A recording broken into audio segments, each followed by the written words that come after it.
My name is Ruth, and I'm the pastor here at Calvary Baptist Church in Cobourg. One of the things we do each week is on Thursday afternoons from 3 until 6 p.m., we open our doors and we have a little sign out on the sidewalk that says, "Pray your way." That's an open invitation to anybody who is walking by, driving by, who seeks out a place to just come into the building and in our sanctuary that's nice and quiet and restful. Take some time to pray. So what do we mean by that?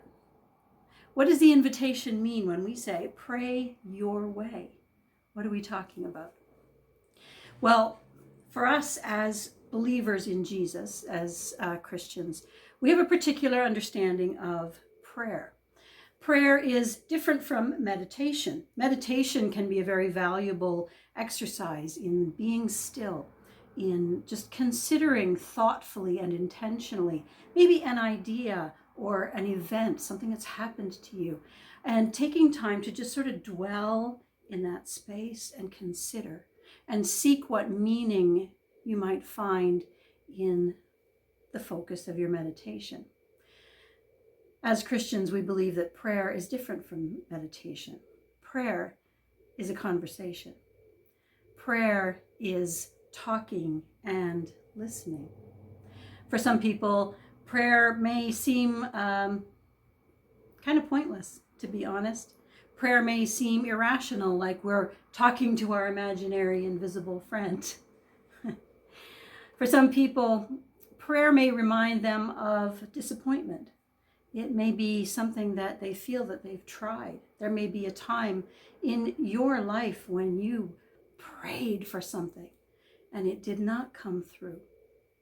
For some people, their response to a suggestion of prayer is, I tried that and it didn't work. For some people, prayer is a conversation that they're just not ready to have yet. My husband and I once knew a person who asked us, please don't pray for me, because if you do, then God will know where I am. This is a person who believed that prayer was heard and prayer was responded to, but they weren't yet ready to have that conversation themselves.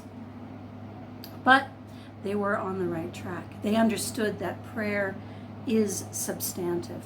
Prayer is an actual engagement with a very real God who wants to have that conversation with us. Believers in Jesus believe that prayer is, like I said, a conversation. It involves talking and it involves listening. And we're going to talk a little bit more over the next few weeks in some short videos like this about some different forms and some different approaches to prayer. But it is that back and forth between me and my God.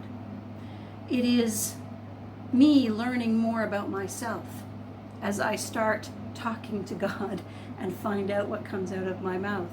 Find out what actually makes me angry. Find out what actually makes me glad. Find out what I'm actually grateful for and what I'm just pretending to be grateful for. Prayer is about me learning to listen for that voice in return, because many of us will tell you that we have had some remarkable experiences hearing from God in prayer. So when we say pray your way, what we're inviting you to do is to join us in taking advantage of a space that we have available, taking some time out, taking a step away from your everyday life to just be still and be quiet. And I find this significant, to spend some time in a place where my distractions of choice are not available. There is no advertising. You can put your phone down, turn it off, and just listen. So I encourage you to join us Thursdays from 3 until 6, anytime in there, to take time out and to pray. I encourage you to join me for these videos that I'm going to be posting weekly for the next little while. as I discover, as I remind myself of what it is that that conversation covers, which is everything, basically. But how do we pray? What are the things that we can say to God that maybe we can't say to anyone else? So I invite you, join me as we explore how to pray your way.